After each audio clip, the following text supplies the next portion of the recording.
آج مالدار بننے کا بڑا شوق دیندار بننے کا شوق نہیں ہے. مالدار بن بھی گیا تو مالدار بننے سے مسئلے حل نہیں ہوتے.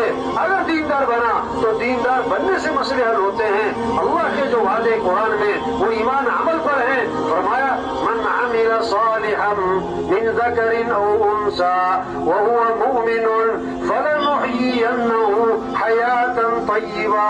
حیات طیبہ کا وعدہ کیا ہے اللہ نے زوردار الفاظ کے ساتھ. البتہ ضرور بھی ضرور خوشیوں سے بھری ہوئی زندگی عافیت والی زندگی دیں گے.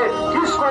مال والے کو, سردار صاحب کو, نا کس کو دیں گے؟ جس کا ایمان مضبوط ہے, جس کے اعمال اچھے ہیں, جس کے اعمال اچھے ہیں. اللہ کا وعدہ ہے حیات طیبہ کا.